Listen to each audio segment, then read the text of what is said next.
Narinig nyo na ba ang usap-usapan tungkol sa posibleng Dogecoin ETF? Ayon po sa Bloomberg Senior ETF Analyst na si Ginoong Eric Balcunas, maaaring ang December 31 ang pinakamainam na petsa para mag-file ng Dogecoin ETF.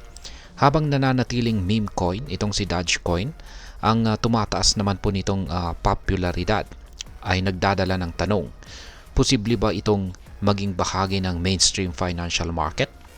Kaya sa video na ito ay atin pong aalamin kung ano ang Dogecoin ETF, bakit po ito mahalaga, at ano ang posibleng epekto nito para sa atin bilang mga Pinoy crypto enthusiast. At ayan, bago po tayo magpatuloy ay nais ko lamang po munang bigyang linaw ang aking disclaimer kung saan ang nilalaman po ng video na ito ay hindi po ito isang financial advice. For education and information purposes lamang po ang layunin nito. Unang-una ay ano nga ba ang ETF at paano po ito gumagana? Ngayon ay sa simpleng paliwanag, ang ETF ay isa pong uri ng investment fund na nakalista sa stock exchange. Para po itong basket ng investments kung saan pwedeng bumili o magbenta ng shares.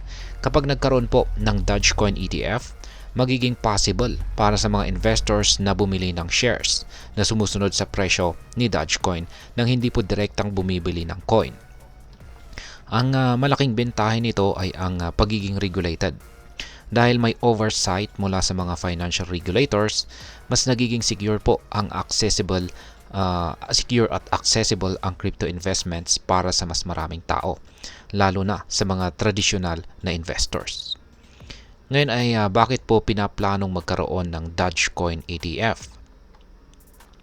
Ayon po sa mga eksperto, ang dahilan ng interest sa Dogecoin ETF ay ang tumataas na demand para sa crypto investment options na mas simple at mas accessible. Dagdag pa rito ang presensya ni Ginoong Elon Musk. Kahit hindi po niya direktang sinusuportahan si Dogecoin, ay nagpapataas ng visibility nito. Ang mga recent moves tulad po ng paglikha ng Department of Government Efficiency or DOGE ay nagdadala ng atensyon sa meme coin na ito. Kaya para kay Ginoong Balcunas, ang Dogecoin ETF ay hindi lamang po isang marketing stunt. Ito ay maaring maging oportunidad para sa mga institution na makapasok po sa crypto market habang sumasabay sa hype ni Dogecoin. Ngayon ay ano po ang mangyayari kung maaprobahan ang Dogecoin ETF? Yan, kung sakaling maaprobahan po ito ay meron pong posibleng ilang mga bagay na mangyayari. Una ay magkakaroon po ng mataas na adoption. Magiging madali para sa mga traditional na investors na magkaroon po ng exposure kay Dogecoin nang hindi kinakailangang gumamit ng crypto wallets o makipag-deal sa mga exchanges. Pangalawa ay pagtaas ng presyo ni Dogecoin. Sapagkat ang pagdagsa po ng interes mula sa mas maraming investors ay maaaring magpataas ng demand na siyang magre-resulta sa pag-akyat sa presyo ni Dogecoin. At ang pangatlo ay ang legitimization ng crypto market. Sa pagkakaroon po ng ETF, mas makikilala itong si Dogecoin at ang crypto market bilang lehitimong bahagi ng global financial system. Ngayon ay ano naman po ang maaring maging epekto nito para sa atin bilang mga Pinoy crypto enthusiast or bilang mga investor at trader ni Dogecoin.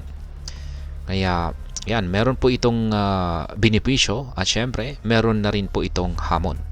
Kaya unahin po natin sa kanyang benepisyo. Yan. Una ay mas maraming oportunidad po. Ang ETF ay magbibigay po ito ng mas simpleng paraan para makapag-invest kay Dogecoin. Lalo na para sa mga ayaw sa mga komplikado na proseso ng crypto wallets at saka mga exchanges. Pangalawa ay ang paghikayat po sa mas malawak na adoption. Ang mga Pinoy na bago pa lamang sa crypto ay maaari pong mas maingganyo dahil magiging mas mainstream na itong si Dogecoin. Pagdating naman po sa hamon ay mas mataas na volatility ang mararanasan nitong si Dogecoin. Kaya kahit regulated ang ETF, hindi nito maiaalis ang likas na volatility ng presyo ni Dogecoin. Kaya't kailangan pong maging handa sa mga biglaang paggalaw ng market nito. At maliban dito ay ang regulasyon dito po sa Pilipinas. Ang availability po ng ganitong product or produkto dito sa Pilipinas ay nakadepende pa rin po sa ating mga lokal na regulasyon. Ngayon ay ano naman po ang aking masasabi tungkol dito. Ang Dogecoin ETF ay isa po itong malaking hakbang para sa crypto market. Kung maaprubahan ito, maaari nitong gawing mas accessible itong si Dogecoin sa mas maraming tao. Ngunit mahalaga pong tandaan na si Dogecoin ay nananatiling isang meme coin at dahil dyan ay siya ay napaka-volatile at mataas ang risk. Bilang isang Pinoy crypto investor or trader, ang pinakamalaga ay mag-research ng mabuti at huwag mag-invest ng higit sa kaya mong mawala. Ang Dogecoin ETF ay maaring maging susi sa mas malawak na adoption ng crypto dito po sa Pilipinas, pero kailangan nating maging responsable sa ating mga desisyon. Ayan, kaya kung interesado ka po kung paano makikinabang sa ganitong uri ng investment, siguraduhin mag-subscribe para sa higit pang impormasyon at analysis.